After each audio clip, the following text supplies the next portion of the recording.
Hey everyone, কি খবৰ আপোনালোকৰ? আজি মই পেকেট মছলা ইউজ নকৰাকৈ সম্পূৰ্ণ থলুৱা পদ্ধতিত বনোৱা মুৰ্গীৰ মাংস ৰেচিপি এটা লৈ আহিছো। আশা কৰোঁ আপোনালোকে সকলোৱে ভাল পাব আৰু ভিডিঅ'টো নিশ্চয় লাইক কৰিব আৰু চেনেলটো সাবস্ক্ৰাইব কৰিবলৈ একেবাৰে নাপাহৰিব। প্ৰথমতে মই এই শুকান জলকীয়াখিনি পানীত তিয়াই থৈ দিছো আৰু আনফালে নিমখ, হালধি আৰু মিঠাতেল দি মাংসখিনি খুব ধুনীয়াকৈ সানি মেৰিনেট কৰি থৈ দিছো। আৰু ইয়াত কিছুমান শুকান মছলা দেখিছে যে এইখিনি মই ধুনীয়াকৈ শুকান কেৰাহী এটাত অকণমান ফ্ৰাই কৰি ইয়াৰে গুড়ি বনাই ল'ম। আৰু এয়া আমাৰ মছলা ৰেডি হৈছে। এতিয়া মই কেৰাহীত মিঠাতেল দিছো আৰু ইয়াত মই কাটি ৰাখিছিলোঁ অমিতা আৰু আলু। এইখিনি মই প্ৰথমে ফ্ৰাই কৰি ল'ম। অমিতা আৰু আলুখিনি ফ্ৰাই কৰোঁতে কিন্তু মই কোনো ধৰণৰ নিমখ বা হালধি যোগ কৰা নাই। মই এনেই তেলত ভাজি লৈছোঁ প্ৰথমে আৰু এয়া আমাৰ ভজা হৈ গৈছে আলু আৰু অমিতাখিনি আৰু এইখিনি মই সাইড কৰি থৈ দিছোঁ।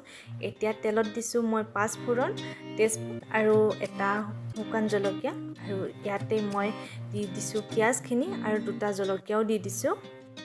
এই পিঁয়াজখিনি আমি এতিয়া কিছু সময় ভাজি ল'ব লাগিব। পিঁয়াজখিনি ভাজি থাকোঁতে মই ইয়াত অকণমান চেনি যোগ কৰিছোঁ। এনেদৰে চেনি যোগ কৰিলে আঞ্জাৰ কালাৰটো খুব ভাল হয় বুলি কয় আৰু বেলেঞ্চটো হৈ থাকে। এতিয়া মই ইয়াত যোগ কৰিছোঁ আদা নহৰুৰ পেষ্ট।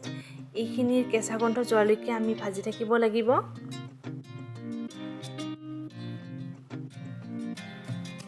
এয়া চাওকচোন, আদা নহৰুৰ কেঁচা গন্ধ যোৱালৈকে মই ভাজি লৈছোঁ আৰু এতিয়া মই যোগ কৰিছোঁ মেৰিনেট কৰি থোৱা মাংসখিনি। এইখিনিও মই ভালদৰে কিছু সময় ভাজি ল'ম আৰু তাত দিছোঁ মই শুকান জলকীয়া যে তিয়াই থৈ দিছিলোঁ সেইখিনিৰ মই এটা পেষ্ট বনাই লৈছোঁ আৰু এইখিনি মই এতিয়া যোগ কৰিছোঁ। এতিয়া এনেদৰে কিছু সময় মাংসখিনি ভাজি লৈ তাত মই যোগ কৰিছোঁ এই যে গোটা মছলাখিনি মই ফ্ৰাই কৰিছিলোঁ তাৰ সেই গুড়িখিনি এনেদৰে মই দি দিছোঁ ইয়াত আৰু এইখিনিও ভালদৰে আমি ভাজি ল'ব লাগিব। মাংসখনত কিন্তু মই আন কোনো ধৰণৰ মছলা যোগ নকৰোঁ। এতিয়া মই ইয়াত দি দিছোঁ ফ্ৰাই কৰি থোৱা আলুখিনি আৰু এইখিনিও মই কিছু সময় ভাজি ল'ব লাগিব।